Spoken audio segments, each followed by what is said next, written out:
Miss Neeley, how could you read us the book when it's upside down? Well, before I read today, I wanted to introduce a special guest reader. Today, Dre will be reading with us, so we'll see how today's book reading goes. He has a load of toys next to me and him, so hopefully that should keep him entertained. But enjoy the final story. Let's get this fixed. Enjoy the final story of Rumaysa. Today is part 3, Sleeping Sarah.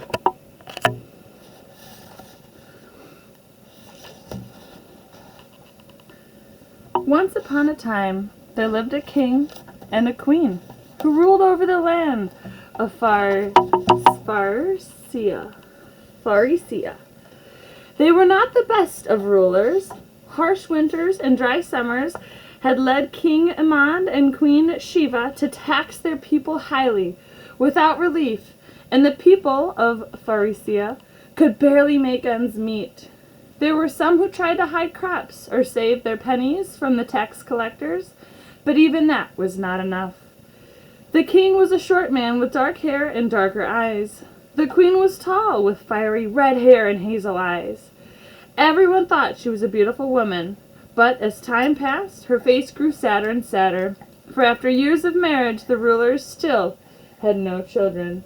As the kingdom continued to fail, and still there was no heir, dissent among the people grew. The king was afraid of losing his throne, with no child to continue his reign. It seemed as though the people had in mind their own ideas for a ruler. But as fate would have it, one night, when the stars were especially bright, the queen discovered that she was with child. She and the king couldn't believe it. After years of trying, it seemed a miracle had happened. Queen Shiva began making preparations immediately. She instructed her servants to build the finest nursery in the land, with the most lavish furnishings, and all the toys imaginable. Go ahead and pause the video really quick, and think about lavish and what that word means. So I'm going to read that sentence over again. She instructed her servants to build the finest nursery in the land with the most lavish furnishings and all the toys imaginable. If you don't know what this word means, you could use the context around that word to figure it out, or you can pause the video and look it up in a separate tab. The king was beside himself with joy, delighted that his reign was secured. On one hot summer's day, the queen gave birth to a baby girl. She held the child in her arms and was overcome by a wave of love. "Hello, little one," she whispered. "Hello, little one." Jay, what do you think the baby's going to be, huh? Be gentle with the book. She held the baby in her arms and was overcome by a wave of love. "Hello, little one," she whispered. "She has my nose," the king said softly, his eyes welling up. "My heir." Shiva looked at her husband and smiled. "We shall call her Sarah." King Imad called for an announcement to be made across the entire kingdom. Swaths of people went to the palace with gifts, hoping to catch a glimpse of the royal family from their balcony. But the palace gates were shut. Disgruntled, the people left, hoping they would get to see the child another time. But it was not to be, for the king and queen had finally gotten their child, and they would do anything to protect her. Ever mindful of the dissenters and unrest outside, they decided to keep their precious daughter's safety inside the palace grounds. Days turned into weeks, and soon into months. The people of Pharycia waited and waited, but there was no sight of the new child. As the years passed and the king grew older, whispers grew that his daughter would soon be ruling the kingdom. People said that the girl was kept locked away because she was unfit to rule, that she had been cursed as a baby, that she wasn't even the true heir. The people of Pharycia did not want such a child on their throne. Protests grew worse across the land. The king sent his soldiers to dispel each uprising, but more would rise in new locations. King Imad, instead of finding compassion for his people's troubles, only found anger in their disrespect for his laws. He put harsh punishments in place for even the quietest of dissenters. There was one man who decided to use the unrest in Fairytale to his advantage. A thin, reedy man with long dark hair and a beard that reached down to his knees. Azra wanted nothing more than to sit on the throne. He felt that there were too many rules in place. He did not enjoy paying his taxes, though he was a man of the people. Driven to desperation by the situation, the revolters looked to him to lead, but they were fearful of him too. Go ahead and make a prediction about what you think Azra could potentially do in this situation. Why do you think people are looking at him to lead? And why do you think that they're scared of him? For Azra practiced dark magic and used it to control the dragons that lived in the northern mountains of Fairytale. These great winged beasts were unpredictable and people kept away from them. But Azra tamed them for his own use, and the dragons knew to fear his evil magic and cruelty. Most feared of all was a beast called Griselda, who was monstrously huge and had a scaly black skin that gleamed purple in the light. Azra bound her to him through his dark power, and he used her to strike fear into the hearts of his followers so that no one would dare disobey him. News of the so-called Dragon Man and his supporters reached the palace. The king and queen ordered their generals to put a stop to Azra, but he was a slippery man who knew how to evade capture. The key to dissenting was not to be obvious. The people of Fairytale came to see their rulers as cruel and cold-hearted. Several plots failed to ambush the king on the few times he left the palace, but the king's guards were best of the best. They foiled the revolters at every turn, but even so the king left the palace less and less, unwilling to risk anything happening to Sarah. The king and queen saw no choice but to start sheltering themselves. Eventually, it had been years since anyone in the land of Fairytale had seen any member of the royal family, and Azra bade his time, patiently waiting for the perfect opportunity to strike. Before we start Chapter 2, I want you to think about how Sleeping Sarah connects to any Disney show. It seems a bit aggressive or violent compared to some of the Disney princess stories that we are aware of. Usually the kings and queens that run their palace are very kind and gentle people, but they seem to have gone down a slippery slope of having a very negative leadership role. Why do you think that happened, and what do you think they could do as king and queen to make it better? Chapter 2. Audrey, that's a great idea. We should go tell them. As unrest grew outside its walls, inside the palace, Princess Sarah was turning into an intelligent and headstrong girl. She had her mother's eyes and her father's warm brown skin and dark wavy hair. Sarah had a beautiful big body that was always dressed in the finest robes. She always had the best toys to play with and received an education from the most respected tutors in the land. The young princess could want for no material thing. Unable to go outside, Sarah spent her days exploring the palace.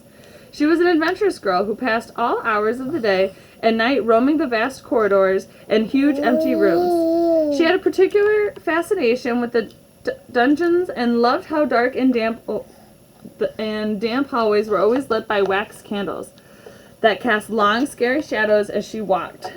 She was convinced there was a ghost down there, or secret passages waiting to be discovered. The palace staff, from the cooks to the guards, took pity on the girl. They were very fond of their curious, endearing princess who enjoyed playing games with her when they could. But duty often called, and Sarah would once again be left on her own. As Sarah grew, so did her longing to experience life outside the palace. She often asked her parents why she wasn't allowed beyond the palace walls, but they would just tell her that the world was dangerous and that she had everything she could ever want inside the palace. Sarah couldn't make her parents understand that she didn't want things.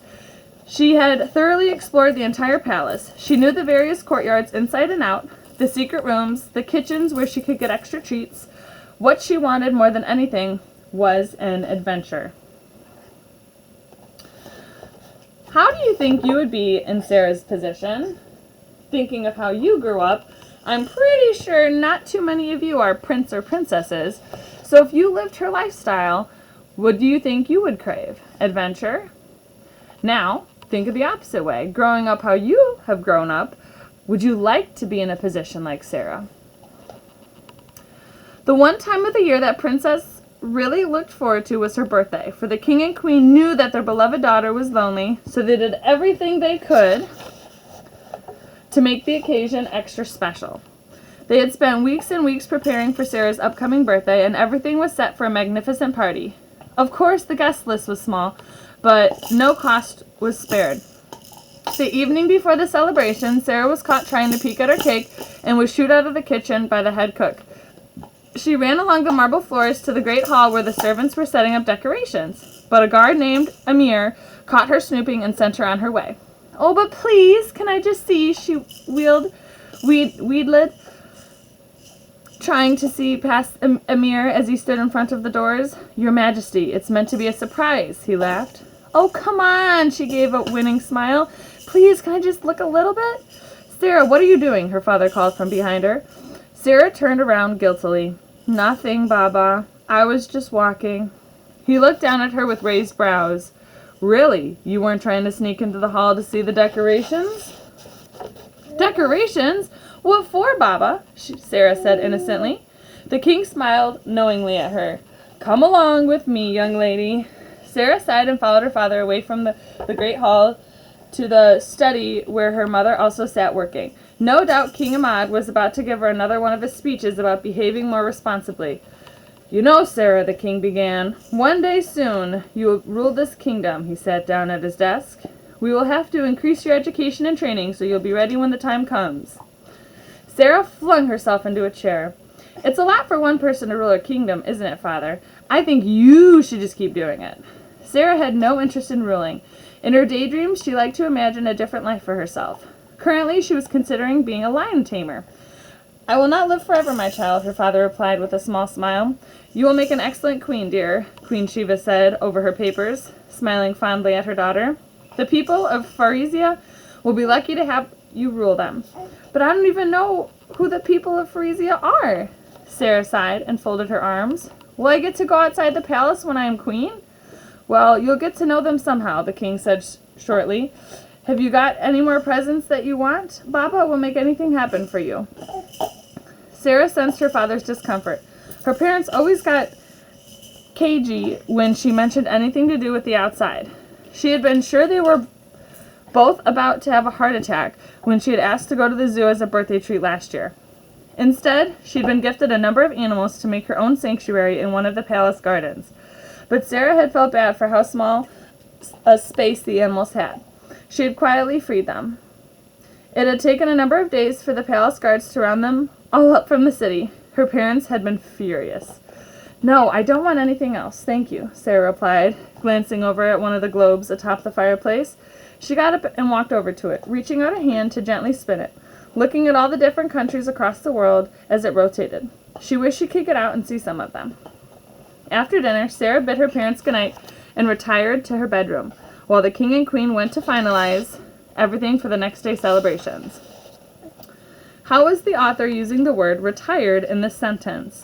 Usually when we say someone is retiring or I'm going to retire, it means that you're old enough to stop working. That age is currently 67. It used to be 65, and that means when an adult turns 67 now, they are able to stop working and collect different monies from the government, such as Social Security, or if they have been contributing to this bank account called a 401k, and then they collect this money that they've been kind of essentially saving up their whole life as they started working. So it can be from when you turn 16 and can get your first job, or after college when you get your first career position. You usually pay into a 401k or Social Security, so that way when you retire, You have money and you can travel the world. Although, as a teacher, I don't really like how it's set up. I feel like knowing my parents, or as a child listening to me talk right now, think about your grandparents. Are they able to go hiking in Italy or, mountain climbing in France? I would want to do my traveling when I'm younger. So maybe you guys can brainstorm ideas of how we can either change the retirement age or make a way to make traveling better for people so they don't have to wait till they retire to travel and kind of live their life. Moving forward. The author uses it in this sentence. After dinner, Sarah bid her parents goodnight and retired to her bedroom. So she's not retiring because I don't think she's 65 yet or 67. But what is she doing? She's retiring to her bedroom.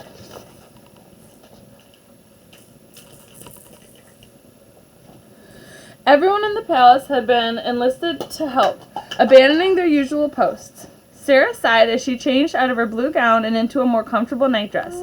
She wasn't sure why she had to wear such grand dresses at home, given the only people she saw were the servants, but apparently it was what royals did. Perhaps she did have asked for simpler clothes for her birthday. Sarah wondered what her life would have been like if she'd never been a princess. Perhaps she could have grown up with siblings or friends, played outside and explored the land of Fairytale. It wasn't that she was unhappy with her life here. She was grateful for everything she had, but her parents smothered her. She climbed into bed and began to drift off to sleep, lost in thought. What felt like moments later, Sarah was startled awake by a sudden noise outside her window. She stayed still for a moment, listening out, but all was quiet. Dre, what do you think it is? What do you think it is? What made that noise? She rolled over in her large bed and tried to get back to sleep. Crash! Sarah bolted upright. One of her windows had been smashed, letting in a swell of cold night air. Fragments of glass littered her floor. A thick, large, scaly tail slithered back from the window as she watched, open-mouthed. She yelled and jumped back, staring through the broken glass in horror. Excuse you. Hanging in the air, right outside her window, was a huge, black dragon. Its wings flapped slowly and menacingly, up and down as its big, red, snake-like eyes appeared to block out the night sky. They bored into Sarah, and she froze, unable to shout out or move. The princess stared transfixed as the red of Griselda the dragon's irises took over her vision. The dark magic filled her, seeping into her body and taking hold of her mind. Her limbs began to weaken, her eyes strained, blurring, and eventually everything turned black. Sarah fell into a deep, deep slumber. Far below, the guards on the ground saw the beast outside the princess's window, and an alarm bell rang out throughout the palace. Griselda ignored the arrows that bounced harmlessly off her scales and reached in through the window with a huge claw. Her talons enclosed the bewitched princess. She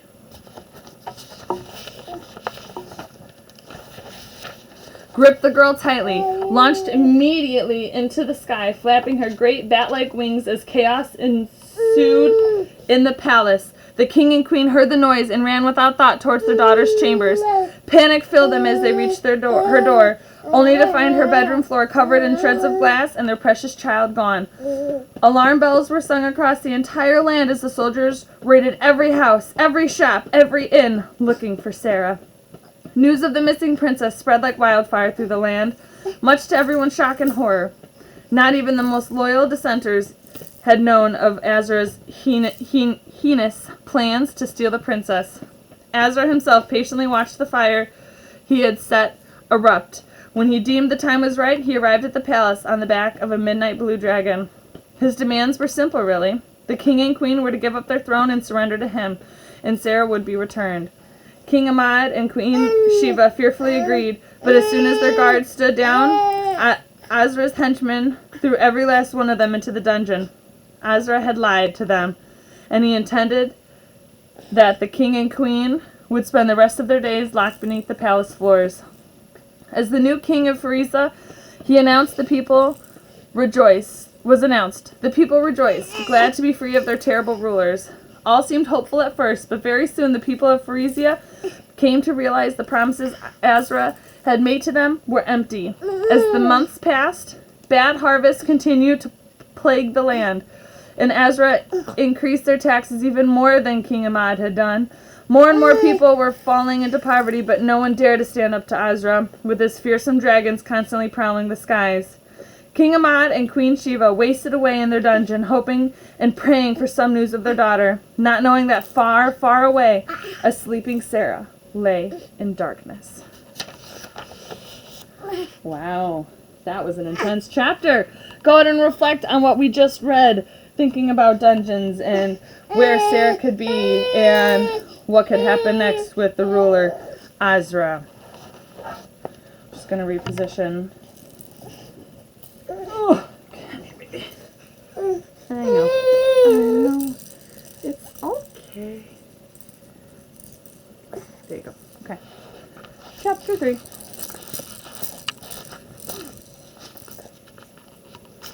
Oh, I guess I should read the page too. Rumaysa found herself spiraling out of a purple hole and landing with a hard thud on the rocky ground. She scrambled to her feet and dusted herself down. Why don't you give me a softer landing, she grumbled. The necklace ignored her. Rumaysa looked around properly. She was standing at the base of a very large rock formation. It seemed in the distance she could see more of these strange, enormous mounds. Mountains, she suddenly realized. That's what they were called. Oh, isn't that weird? We have our character Rumaysa again. I wonder if all these stories are connected for this reason. DeAndre, I didn't think you were going to need a bottle. Okay, I'm going to pause this right here.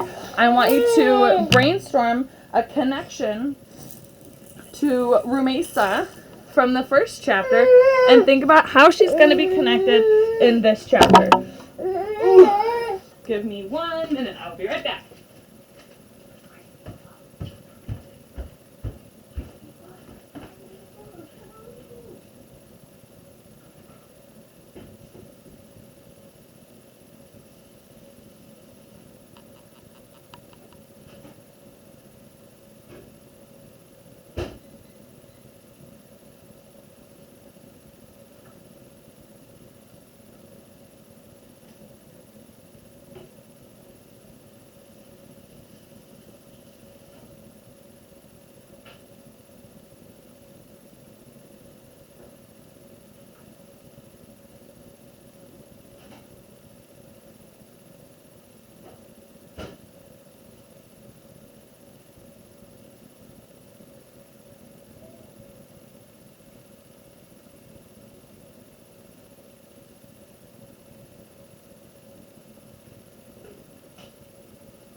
Okay, I am entering the basement again.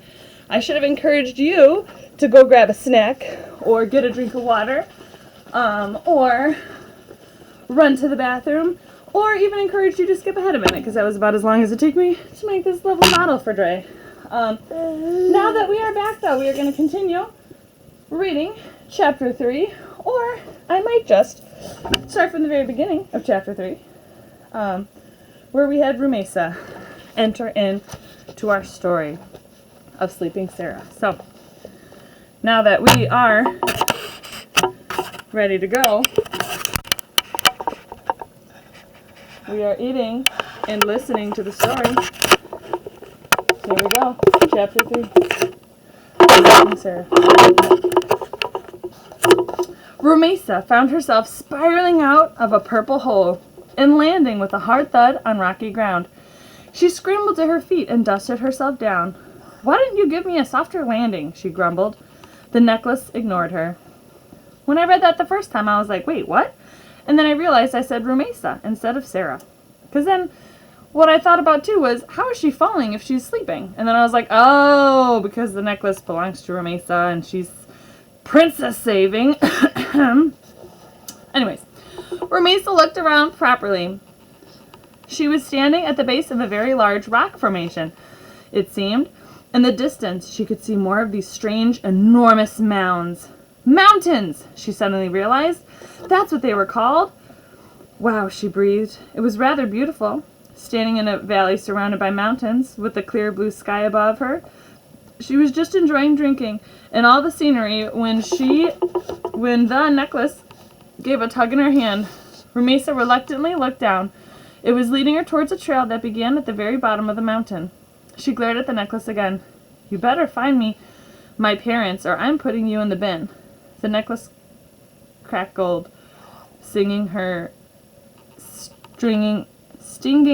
faintly. Ow, Rumaysa cursed, shaking the pain from her hand. The necklace flickered its purple light as if laughing. Now you communicate? Rumaysa grumbled. If you can understand me, why aren't you doing what I ask? The necklace was still. Rumaysa glowered at it and then started walking. She walked for what felt like hours as she climbed higher up the mountain. She could see more and more of the scenery around her. There were endless emerald trees separated by great lakes that looked like little turquoise pools from where she was. The glow of the necklace began to fade as Rumaysa reached the top. She wiped her sweaty face on the back of her sleeve. She had never walked so much in her life. Her legs felt achy, and there was a stitch in her side. She wished she had brought some water with her. Rumaysa half collapsed to the ground and lay on her back, panting. As she looked around the sky, the peak of an enormous dark turret caught her eye. She blinked a few times. Was she hallucinating? The turret stayed in place. Rumaysa scrambled back to her sore feet and walked further up the trail to find that the turret sat atop a small tower that protruded out of the gray mountain rock. Really? Rumaysa said, exasperated. Am I just meant to be climbing buildings for the rest of my life now? The necklace gave a tug as if to say yes. The tower was small, definitely climbable, and thankfully nowhere near as high as the one Rumaysa had lived in. She grumbled to herself as she neared it, knowing deep down in her heart that her parents probably weren't there.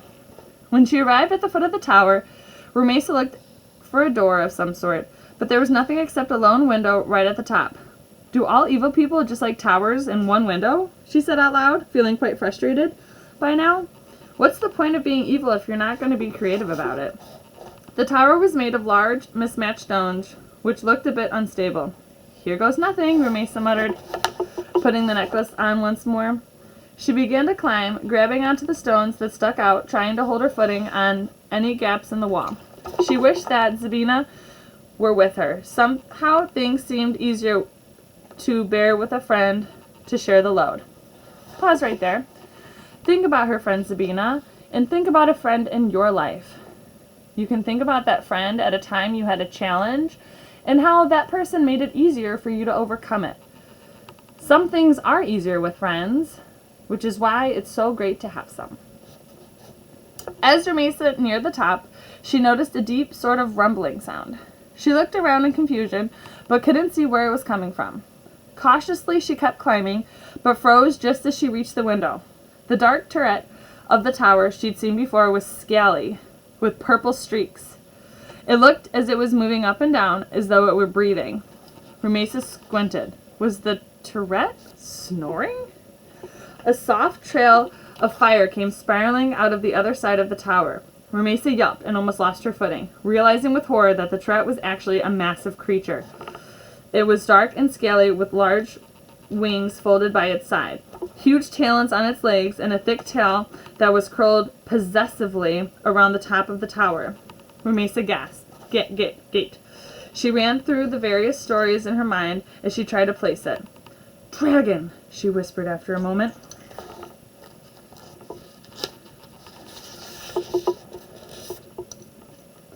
Rumaysa had never seen such a thing in her life. Fear and panic swelled in her chest, and if sensing her unease, the necklace gave a comforting tug. Steeling herself, Rumaysa very carefully pulled herself up on the window ledge, making sure to avoid the spiky tail. She managed to haul herself over and landed as quietly as she could in a very small, dark room. Rumaysa's eyes immediately fell upon a narrow wooden bed with a person laying on it. Hello, Rumaysa called in a hushed voice. Excuse me? The figure did not stir. Rumaysa peered around the room. It smelled like musty rock, and, apart from the bed, it was entirely bare. As she edged tentatively closer, she could see it was a young girl lying on the grubby mattress. She was wearing the prettiest nightdress Rumaysa had ever seen, a sleeved silk gown in a rich blue color. Her reddish-brown hair was tied into 2 loose plaits. She looked troubled as she slept, her warm brown face set in a worried grimace as a soft snoring came from her mouth. "Hello?" Rumaysa tried in a louder whisper. "Hello?" She poked the girl. The girl carried on sleeping. "Excuse me," Rumaysa flapped her hand in front of the girl's sleeping face. "You really ought to wake up. There's a dragon outside." The girl grunted, a louder snore in response. Rumaysa grimaced. She could see some drool coming out of the girl's mouth. She drew back, confused as to what to do. From the state of the empty room, she was clearly being kept prisoner. Rumaysa was starting to think that the girl was in some sort of magical sleep. But how to wake her up? She looked down at her hands. If magic were keeping her asleep, maybe magic could wake her up. Well, there's no harm in trying, she reasoned. It wasn't like the girl was going anywhere. Rumaysa closed her eyes and tried to connect with the light that lived inside of her. She could feel its small glow in her center and allowed it to spread through her body, filling her completely. Rumaysa's hands began to shake. She turned backwards, towards the sleeping girl. She turned back towards the sleeping girl and held her palms out to her. A soft golden light emanated from her hands and swept over the girl. Rumaysa grounded her feet as the magic rushed out of her body shaking with the weight of it all. The sleeping girl gave a startled grunt and turned in her sleep. Rumaysa pulled her magic back. She toppled over, falling against the wall, panting hard. Hello?" Rumaysa said. "Not now, Mother," the girl mumbled back. 5 more minutes." "You really need to wake up," Rumaysa called urgently. What was wrong with this girl? "Shush," the girl groaned, her voice thick with sleep. Then she started snoring very loudly again. Rumaysa sat on the floor, perplexed. "Rumaysa," a voice whispered. Rumaysa whirled around. She couldn't believe her eyes. There, in the window, was Suleiman, floating on his carpet. "What are you doing here?" Rumaysa asked in a hushed voice, scrambling to her feet. "I found the princess," he said excitedly. He clambered into the room just as the girl on the bed gave another huge yawn, rubbing her eyes. "Oh, you found her before me? How did you do that?" "Why aren't you looking for your parents?" Suleiman looked a bit annoyed. "Well, your necklace keeps bringing me to everyone but them," Rumaysa whispered back, also annoyed. Suleiman groaned. "My parents are going to be so disappointed in me, though nothing new there." "Stop talking. 5 minutes," the girl moaned from the bed. "What's wrong with her?" Suleiman asked, looking at the princess in alarm. "She was under a sleeping spell, I think," Rumaysa said. "I think I woke her up, but maybe she likes to sleep a lot." "Well, we should get out of here quick. The dragon outside might wake up," Suleiman said. The girl sighed and groggily pushed herself up from the bed. She could barely open her eyes. "What's going on?" she asked through another great yawn. Rumaysa and Suleiman shared a confused look. Suleiman cleared his throat as if to announce himself. "Your Highness, I'm here to take you home." The girl blinked a few times. "Who are you?" "I'm Suleiman, Your Highness," Suleiman said. "That's Rumaysa. I thought I saw you climbing up," he added, looking at Rumaysa. The girl looked back at them, blearily in response. "Are you Princess Sarah?" Suleiman prompted, as the girl's eyes threatened to close again. Yes," she said through a great yawn. "If you saw me, why didn't you offer me a ride on your carpet?" Rumaysa demanded from Suleiman, her voice increasing in volume. "You could have saved me climbing this tower." "I wasn't sure it was really you," he said defensively. "You always show up at the wrong time," Rumaysa said loudly, annoyed beyond belief. "Shh," Suleiman hissed, his eyes widening in urgency. A deep rumbling sound echoed all around them. "What's that?" Sarah asked sleepily, slowly sinking back into bed. "We should get out of here," Rumaysa urged, as thunderous yawn erupted in the sky. "I think the dragon is waking up." Suleiman nodded. "Princess Sarah, we need to leave." But Sarah was snoring again, her mouth hanging open. "We haven't got time. Help me get her on your carpet," Rumaysa said, rushing over to the princess. As they frantically hoisted a very disorientated Sarah onto the magic carpet, the roof of the tower started to shake. A thick tail swooped past the window, causing Rumaysa and Suleiman to freeze in terror. A pair of large red eyes with thin black pupils appeared in the window. "Why is the sky red?" Sarah asked confusedly. The dragon's eyes widened with anger as it saw the 3 children. It let out a roar of rage that showed off every one of its razor-sharp teeth. Uh-oh, Rumaysa whispered. Chapter 4. Time to fight a dragon. Just kidding. How do you think they should plan their escape? Now, you have time to pause the video and think about an escape plan that could logically work and save your life. But if you were in this instant, we're talking about seconds here before this dragon blows some flames at you. So, what do you think you would do in the blink of a second to get out and escape this fiery dragon? Go, Carpet! Suleiman yelled. Rumaysa held on to Sarah. Held onto Sarah with one hand and the carpet with the other as it lurched forward, twisting sideways to make it out of the small window. Behind them, the dragon took a huge, ominous breath. It spat out a barrel of flames that pummeled into the window, charring the bricks to dust. Rumaysa and Suleiman screamed. The trail of fire narrowly missed them. A pungent smell of burning filled the air. The carpet dashed away as they clung on for dear life, but the dragon was just as quick. Go, go, go! Suleiman shouted frantically. The carpet made a deep dive as another wave of flames came rushing towards them. It's ruining my carpet, Suleiman exclaimed, as some of the tassels on the carpet were caught by a lick of the flame. Suleiman swatted at them maniacally, trying to put them out. At least it's not us, Rumaysa shouted back, desperately trying to cling on to both the sleeping girl and the carpet. The dragon soared towards them, screeching an awful angry cry that made their eardrums shake. Rumaysa looked around desperately as they tunneled through the wind. They were hundreds of feet above the ground, and the dragon was right behind them, its grand wings stretched across the sky, blocking the sun. In desperation, Rumaysa reached inside herself and found a song of stolen moments and crackling fires. The dragon veered slightly as it sensed Rumaysa's magic reaching out. The lull of her song was soft and inviting, but Rumaysa's magic wasn't strong enough. Griselda was too submerged in Azra's darkness.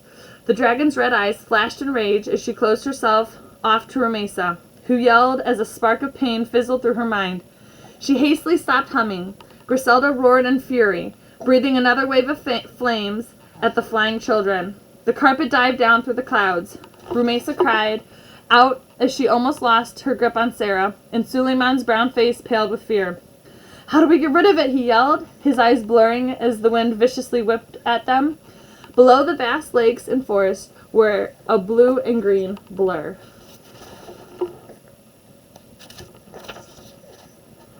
I don't know, Rumaysa shouted back. The dragon won't listen to my song, she screamed as the carpet took another dive.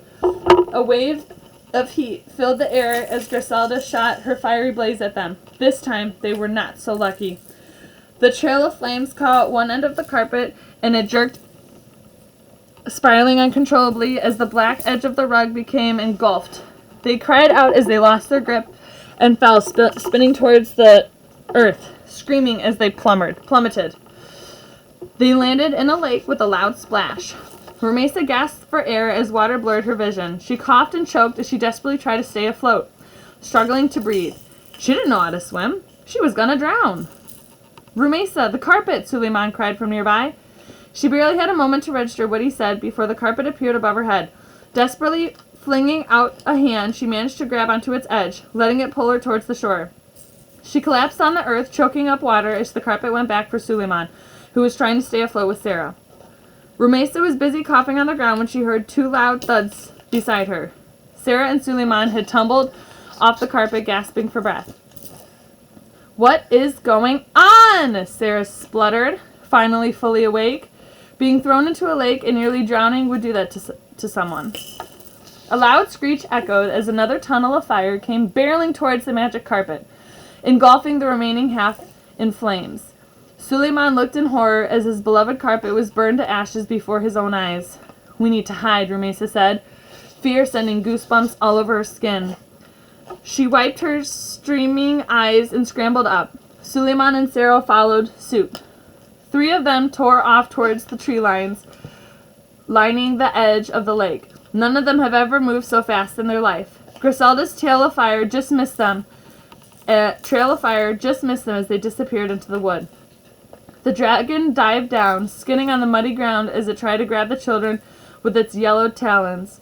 Sarah looked back and saw the great beast knock over several trees as it tried to swipe at them. "Keep going!" she shouted as they ran deeper into the forest. The dragon screeched out in anger as some of the trees fell onto its clawed foot. It kicked them off furiously and launched into the air, but the trees were tall and thick with leaves, which obscured the children and blocked Griselda's view from above. "Wait! Listen," Suleiman said, stumbling to a halt. Rumaysa and Sarah slowed, straining their ears. They could hear the dragon flapping its great wings, but it sounded like Griselda was moving further away from them, until they couldn't hear her anymore. Everyone sighed a breath of relief. Rumaysa sat down on a log, hanging her head in her hands. Nearby, Sarah took several deep breaths. Her heart thundered away in her chest. She had no idea what was going on. As she breathed in the fresh forest air, bits of her memories began to slot into place. The glass breaking, the dragon, the red eyes. She gasped with realization. "Where are we?" she demanded, looking at Suleiman and Rumaysa. "We are in the mountains of Hind," Suleiman replied.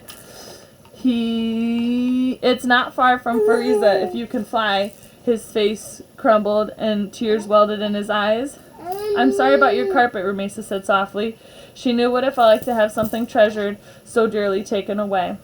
Can you remember to the beginning of the book when Rumaysa's witchly mother did something to her and took something away from her? "But what am I doing here?" Sarah spluttered. "Who are you people?" "I'm Rumaysa. That's Suleiman," Rumaysa said, introducing them again. "We find you at the top of the mountain. We're trying to get you back to your family." "My parents!" she cried desperately. "Are they okay?" Suleiman wiped his eyes as Rumaysa looked at him helplessly. "Yes, the king and queen are being kept in the dungeon by the new king, Azra." Sarah's stomach sank. She remembered hearing her parents talk about Azra. "I don't understand," she said faintly, her head spinning. "How long was I asleep for? All I remember is seeing those red eyes and then everything went black." "Almost 5 months, Your Highness," Suleiman replied softly. Sarah's green eyes bulged. 5 months? 5 months? "I need to get back to my parents immediately." Rumaysa looked at Suleiman. "How long will it take to get back there?" He shrugged uncertainly. "On foot? Days, maybe." "We need to go now then," Sarah said decisively. "Months? I can't believe it. That evil dragon, man."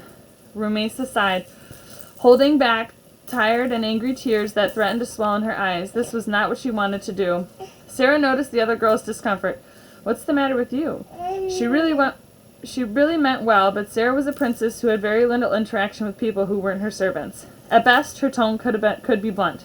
Rumaysa bristled. "Nothing." Sarah was taken aback, not used to being spoken to like that. She frowned. "Well, let's get moving. We haven't got time to waste." "Who made her boss?" Rumaysa thought, irritated. "Maybe we should rest for a while first," Suleiman suggested hesitantly. He was exhausted and quite upset about his carpet. He wanted nothing more than to find a private corner and cry. "It'll take us days to get back to Fairytale, but we won't get far like this." "We can't just sit here and rest," Sarah protested loudly. "My parents are in danger. Fairytale is in danger." Rumaysa stifled a yawn. "I can't think of walking right now. My whole body hurts. We need to rest for a little while, at least." Sarah felt shocked. "Well, fine. You two can sit here, but I won't." She turned away from them and marched off in a random direction, desperate to do something. "You don't even know where you're going," Suleiman called. "Princess, please, we will go, but just give us a bit of time." Sarah faltered, pausing her angry steps. All the things she had studied with her tutors had never prepared her for something like this. She didn't even know where she was. The young princess was overcome with emotion. She had been kidnapped by a terrifying dragon, put in a cursed sleep for 5 months, and now she was completely helpless in the middle of nowhere with 2 strangers. She had no coins, no horse, no guards. Anything could happen out here. Suddenly, her parents' paranoia about leaving the palace made sense to her. After all the years of longing to be outside, in that moment, Sarah wanted nothing more than to be home, safe inside the palace walls. Overwhelmed, she found a big tree to hide behind before bursting into tears. Suleiman and Rumaysa shared a look. Rumaysa sighed and hurried after Suleiman towards Sarah. Don't cry, princess, Suleiman said awkwardly. Sarah sobbed. I just want to go home. We will soon. Don't worry, Rumaysa said, trying to sound soothing. After we rest, we'll be able to move quicker. Let's get a fire going. We'll feel better when we're dry and warm, Suleiman said. I don't want a fire. I want to go home, Sarah cried angrily. Well, we don't want to die from the cold. We're going to get the fire going, Rumaysa replied, irked. Sarah stared after her in shock as the other girl walked away with Suleiman. She did not like being spoken to like this. Someone sounds a little spoiled. She studied the soiled blue dress and slightly askew silver hijab Rumaysa was wearing, as though she had just come from a party or something. Suleiman wore a blue kameez that was embroidered with a popular Pharisaian print she recognized, but perhaps the girl wasn't from Pharisaiya, given that she was being so rude to the princess. She watched the two of them pile the sticks together between a cluster of trees and try to light them. Eventually a spark ignited and a small fire flickered to life. Come over, or you're going to freeze, Rumaysa said. Sarah hesitantly got up to go sit with the other two. They each leaned back against the tree, exhausted. After a while, Sarah turned to Suleiman and asked, So what happened to Pharisaiya? Suleiman looked surprised. You care about what's happened to Pharisaiya? Sarah looked back at him incredulously. Of course I do. They're my people. But nobody has seen you before, nor have they seen your parents for a very long time, Suleiman said. Sarah faltered. Well, my parents always say it's safer for me inside the palace, that the outside world is a dangerous place. Rumaysa was immediately transported back to her tower, trapped with Cordelia, telling her the same thing. She shook herself to come back out of this memory, closing her eyes, grateful for the feeling of warmth on her skin and wet clothes. What she wouldn't give to be back with Ayla in her safe, cozy attic. My parents want me to go outside, Suleiman grumbled to himself, closing his eyes as well. They were all quiet for a moment, pondering how different life could be. I'm really hungry, Rumaysa proclaimed suddenly. Me too, Sarah said. Her stomach gave a loud grumble. I haven't eaten in a long time. She caught Rumaysa's eye, and they shared a tentative smile. Should we find some food? Rumaysa asked. Suleiman made a strange noise, which Rumaysa took for a yes, but she looked closer, and it looked like she had already fallen asleep. That's a good idea, Sarah said. They headed off to find something edible and eventually came across some plums. They picked as many as they could carry and took them back to the campfire. Suleiman stirred when they returned. You found food? He asked eagerly, lurching from his seat. I'm going to pause right here and I want you to think about how your parents are. Do they want you to get out more and play and stop gaming, or just to explore the world and be adventurous? Or are you too adventurous and they're like, hey, why don't you just stay home? The world's a dangerous place. Think about your family and how they interpret the world. And if you are home right now, or when you go home later today, you should talk to them about this and say, what are your feelings about the world? Do you think it's a dangerous place? And how do you feel about, me going out and about and traveling? Or would you let me go to some dragon dangerous filled woods and stuff like that? See what your parents think. They divided the fruit between them and sat back down. We won't be able to walk into the dark like this, Suleiman said, yawning again. Perhaps we should sleep the night here and set off again early in the morning, Sarah said in a resigned voice. Though she had been asleep for months and was desperate to get to her parents, she could see how tired the other two were. Rumaysa and Suleiman looked weathered and worn. The trio ate their small dinner quietly in front of the crackling fire. As quiet descended upon them, they listened out for the sound of the dragon, but the air was still. Save for the wind whistling through the trees, it felt like an odd moment of refuge, and the three of them took the opportunity to close their eyes again, just for a moment. A loud screech echoed in the air. It felt to Sarah that they had only been asleep for minutes, but the sky was already pitch black. There was another roar. Rumaysa and Suleiman jolted awake too. She's back, Sarah said fearfully, jumping up. The other two scrambled to their feet, looking up at the sky. A great shadow flew overhead. We should move, Rumaysa said in a little voice. Suleiman pulled something small and gold out of his damp sock. It was a compass. Fairytale is south of Hind, so we should head... He set the compass down on the ground and waited for the needle to settle. This way, he said, gesturing deeper into the woods. Let's go, Sarah said, marching off in that direction. Suleiman followed, trying not to roll his eyes. The princess was definitely a leader, at least. Sarah led the way, constantly looking up at the sky. Every now and again, they would see a shadow circling above, but the dragon seemed to be none the wiser about where in the forest they were. Sarah looked around as the trio walked in companionable silence, taking in their surroundings, drinking in the outside world after so many years inside the palace. It was wonderful to feel something different than the palace floors under her feet. Does it feel weird being outside? Suleiman asked Sarah curiously after a while.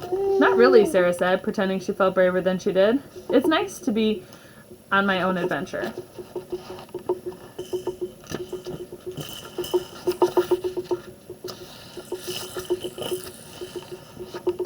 What are you doing in the palace all this time, then? He pressed. Sarah shrugged.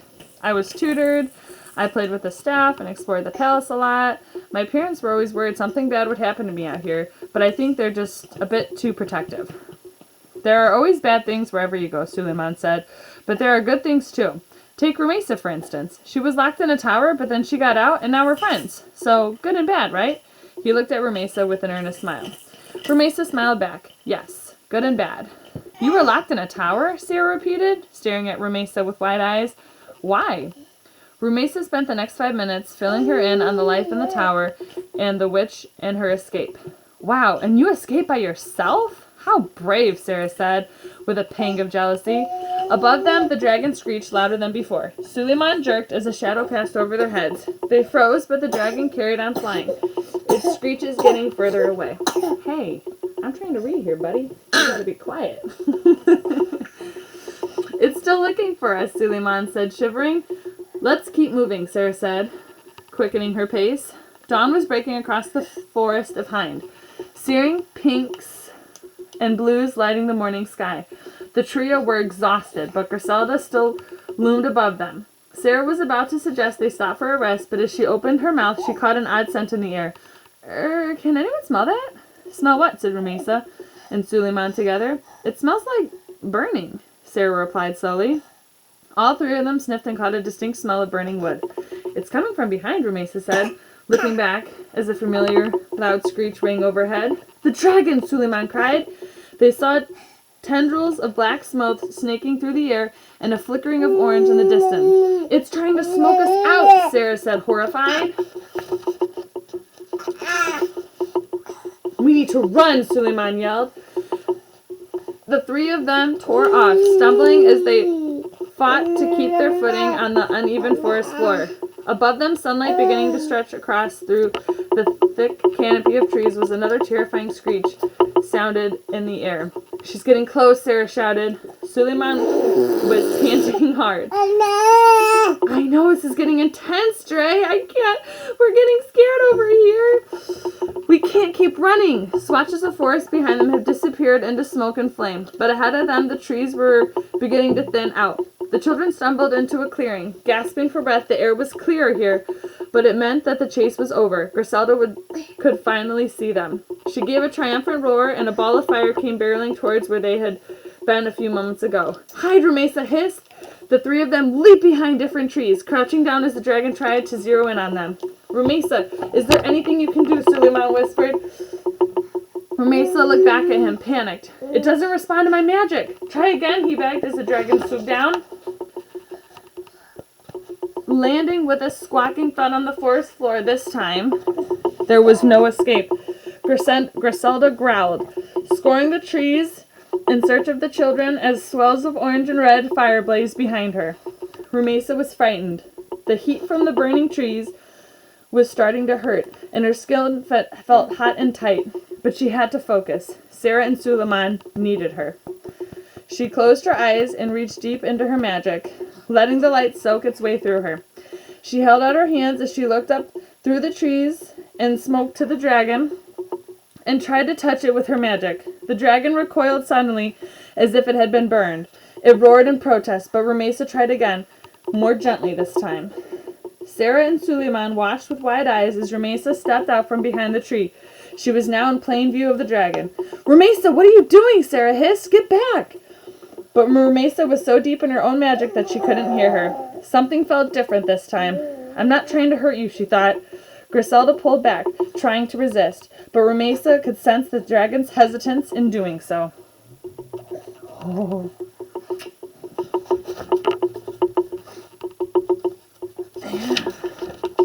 Let's see if she can get her magic to work. Sarah watched in amazement as Rumaysa sang.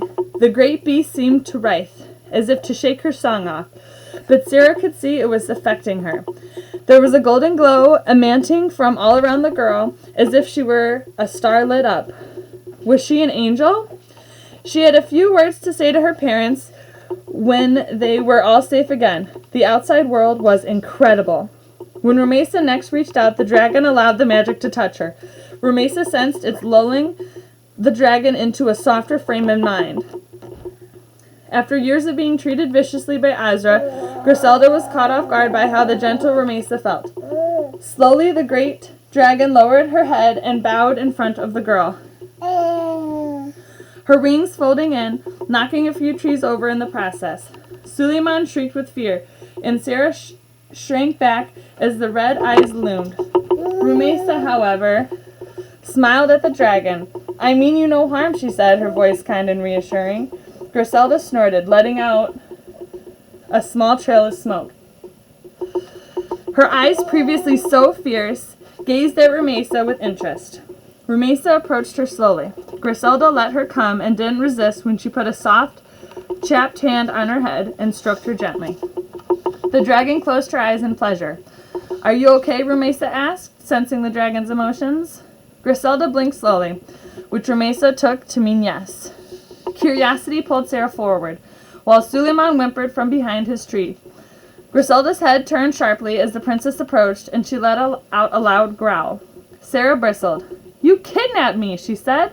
Griselda snorted in anger and lowered her head. "Stop," Rumaysa said firmly.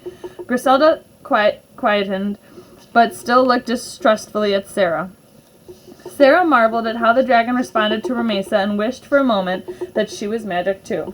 She inched further forward to get a better look. She really was magnificent. Griselda's scales gleamed purple from the glow of the fire behind them. She was the biggest creature Sarah had ever seen. She looked at Rumaysa. "Do you think she might take us to my parents?" she asked hopefully.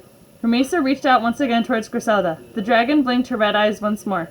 "I think she might," said Rumaysa, smiling. Chapter 5. Rumaysa heaved herself up on the dragon's back and then turned to help the other two. Sarah eagerly scrambled up, but Suleiman looked anxious. "Come on," Sarah said. "It's really not as bad as it looks." Suleiman looked at her doubtfully. It took a bit of slipping and sliding, but he eventually managed to clamber onto Griselda's back. They had each barely gripped on to one of the smooth, scaly spikes protruding from her spine when the dragon launched into the air. She pushed them out of the burning trees and into the clear morning sky.